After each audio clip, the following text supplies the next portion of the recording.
ఇక నెక్స్ట్ వచ్చి పెద్ద రాష్ట్రం తమిళనాడు ఉన్నది సౌత్ ఇండియాలో.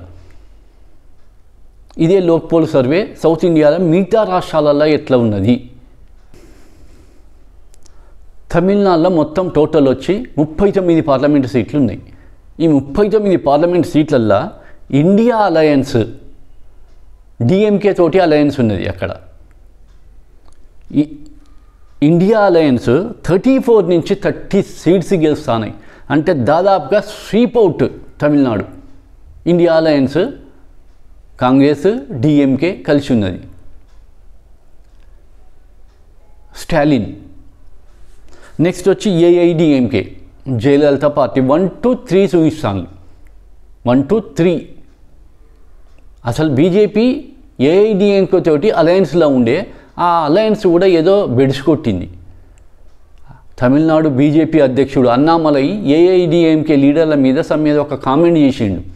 ఆ కామెంట్ చేసినందుకు ఏఐడిఎంకే మేము ఎన్డీఏలో ఉంటలేము, బీజేపీ తోటి తెగదెంపులు చేసుకున్నాము అని ప్రకటించింది.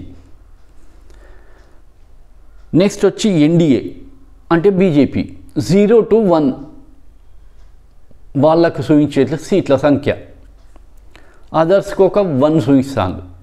ఇది తమిళనాడు విషయం. 1 సైడ్ ఇండియా అలయన్స్కి పోతుంది. నెక్స్ట్ వచ్చి కర్ణాటక. ఇది మోస్ట్ క్రూషల్, చాలా క్రూషల్ స్టేట్. తెలంగాణ ఎట్లయితే క్రూషల్ స్టేటో బీజేపీకి, అంతకంటే ఎక్కువ కర్ణాటక రాష్ట్రంలో ఉన్నది 25 ఎంపీ సీట్లు ఉన్నాయి. పోయినసారి 2019 ఎలక్షన్లల్లో బీజేపీ స్వీప్ అవుట్ 25 సీట్లల్లో గెలిచింది, ఎంపీ సీట్లల్లో. ఈసారి వచ్చి అక్కడ అసెంబ్లీ ఎలక్షన్లలో కాంగ్రెస్ పార్టీ థంపింగ్ మెజార్టీ తోటి గెలిచింది. అక్కడ కాంగ్రెస్ పార్టీకి వచ్చి ఈసారి ఎంపీ సీట్లు 12 to 14 చూపిస్తాను. 12 to 14. బీజేపీకి వచ్చి 10 to 12 సీట్స్ చూపిస్తాను. జేడీఎస్ కుమారస్వామి 1 to 2 సీట్స్ చూపిస్తాను.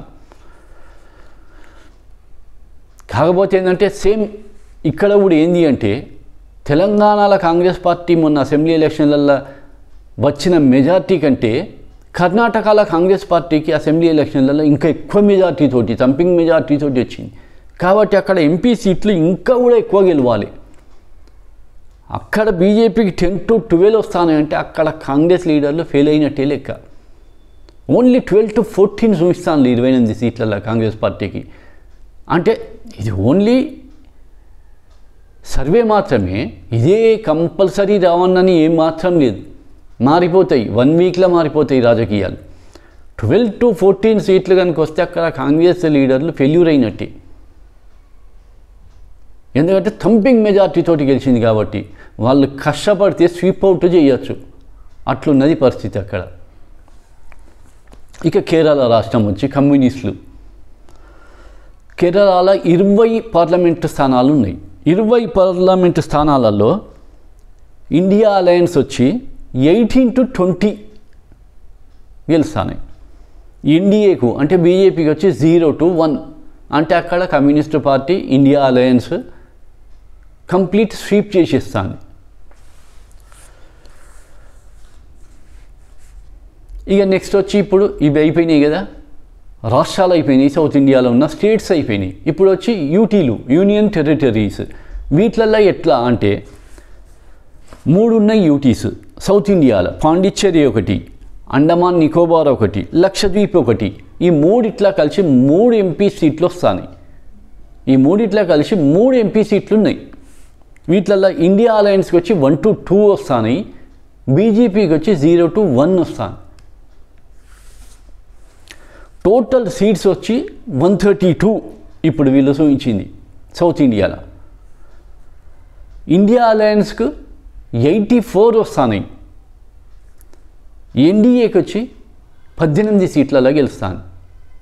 అంటే బీజేపీ పోయినసారి 29 సీట్లు వచ్చినాయి సౌత్ ఇండియా మొత్తంలో. 29 ఎక్కడ వచ్చినాయి పోయినసారి? 25 సీట్లు కర్ణాటకలో వచ్చినాయి, 4 సీట్లు మన తెలంగాణలో వచ్చినాయి. 29 సీట్లు. అందులో ఈసారి వచ్చేది 18 సీట్లు వస్తాయి. అంటే 11 సీట్ల లాస్ అవుతుంది బీజేపీకి సౌత్ ఇండియా మొత్తంలో. ఇప్పటికీ 2 months ఉన్నది కాబట్టి ఇప్పటికీ ఈ ఎస్టిమేషన్ ముందు ఎట్లా మార్పులు జరుగుతాయని చెప్పలేం.